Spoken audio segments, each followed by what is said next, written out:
The winters are hard, but the Starks will endure. We always have. Eddard Stark to Robert Baratheon. A Game of Thrones Chapter 4. Eddard 1.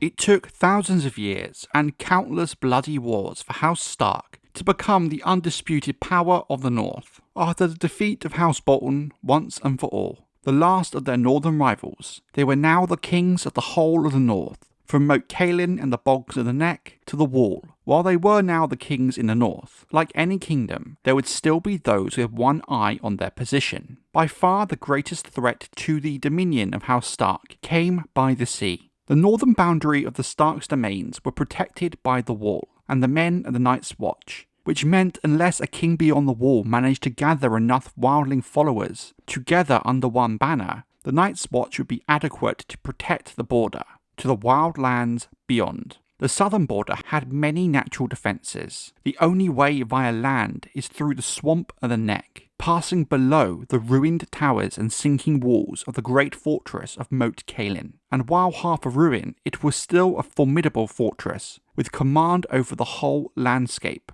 making it highly defendable and a choke point for those wishing to attack the north. Even during times when the old Marsh Kings held Moat Cailin, their Crannog men stood staunch against any invaders from the south, often even allying with the Burrow Kings, the Red Kings, the Kings of Winter, and eventually the kings in the north of House Stark, as need to be to turn back any southern lord who might attack the north. And once King Rickard Stark added the Neck to his dominion, Moat Cailin proved an even more imposing bulwark against the powers of the south.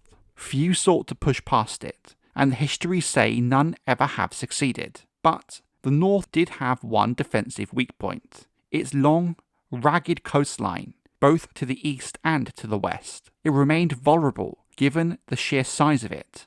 It was almost impossible to properly set up patrols and defend. Thus, it was via sea the rule of Winterfell and the kings in the north would most often be threatened by Ironborn raiders in the west and the Andals from the east.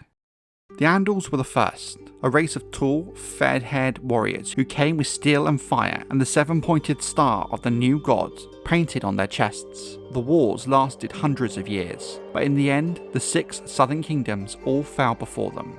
Only here, where the kings in the north threw back every army that tried to cross the Neck, did the rule of the first men endure.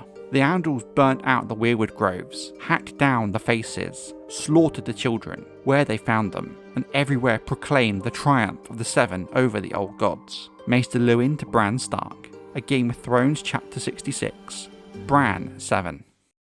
The Andals of Andalos in northern Essos came relentlessly across the narrow sea in their hundreds and thousands, in an unstoppable wave. The longships of the Andals made their landings in the north just as they did south of the Neck, but they would face a different set of challenges in the north. Wherever the Andals came ashore, the Stark king in the north and their bannermen fell upon them and drove them back into the sea. Some hardly made it off the beaches before being pushed back into the narrow sea. A King Theon Stark, known to history as the Hungry Wolf, turned back the greatest of these threats, making common cause with the Boltons to smash the Andal warlord Argos Sevenstar at the Battle of the Weeping Water. In the aftermath of this heroic victory, King Theon even raised his own fleet of longships and crossed the narrow sea itself to the very shores of Andalos, taking the fight to the Andal homeland itself. He did so with Argos's corpse lashed to the prow of his flagship, sending a message to the Andals of rejection of their gods.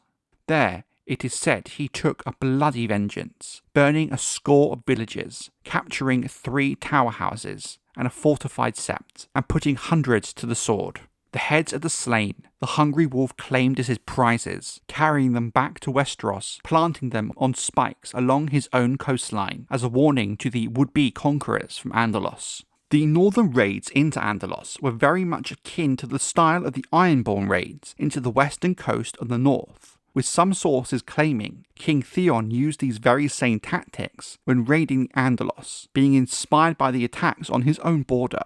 As far as we can tell, the Kingdom of the North was the only kingdom of Westeros to take the fight directly to the Andals themselves, but this success lit a fire within the Hungry Wolf, and later in his blood-drenched reign, he himself conquered the Three Sisters in the Bight, and even landed an army on the Fingers in the Vale. But these conquests did not endure.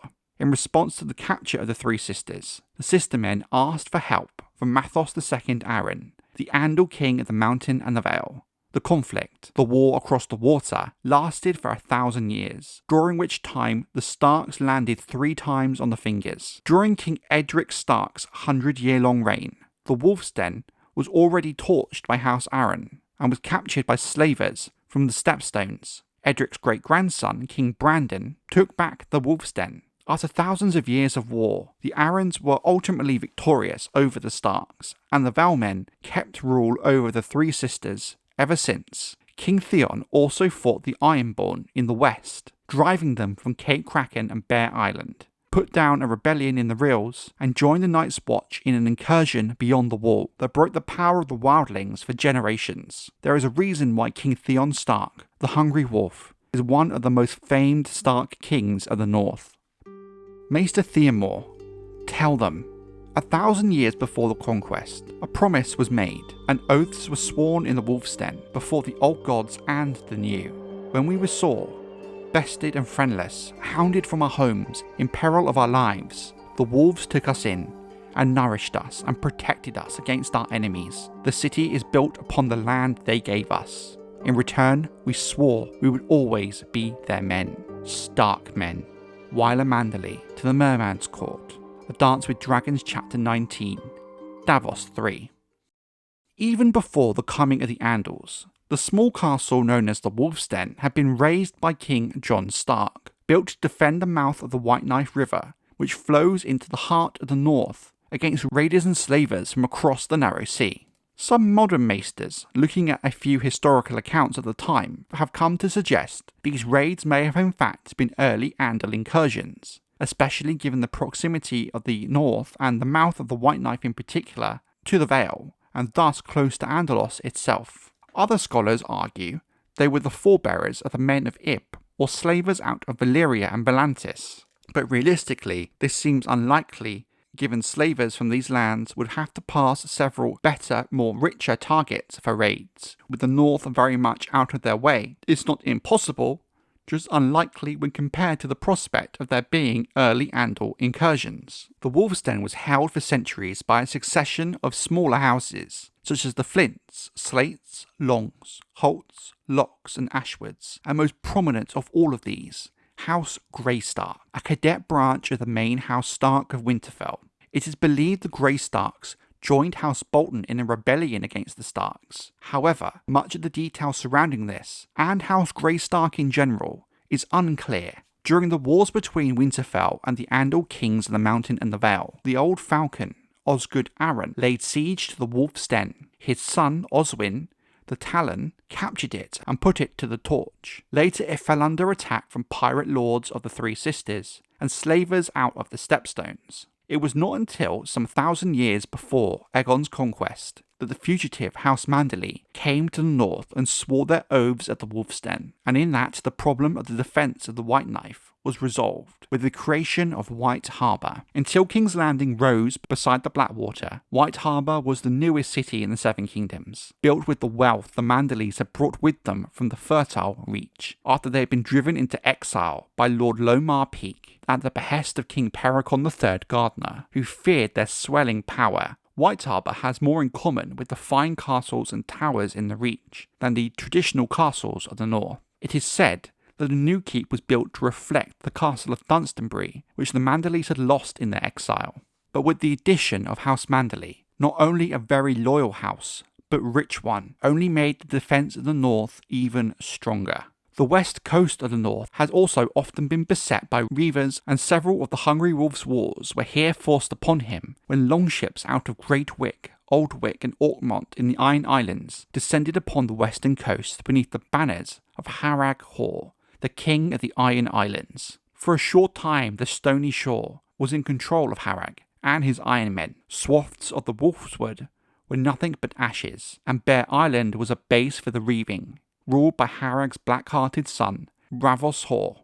Though Theon Stark slew Ravos with his own hand and expelled the Iron Men from his shores, they would return under Harag's grandson, Eric the Eagle, and again under the old Kraken, Loren Greyjoy, who retook both Bear Island and Cape Kraken. King Roderick Stark reclaimed the first of those after the old Kraken's death, whilst his sons and grandsons battled for the latter. The wars between the North and the Ironborn would continue thereafter, but much less decisively.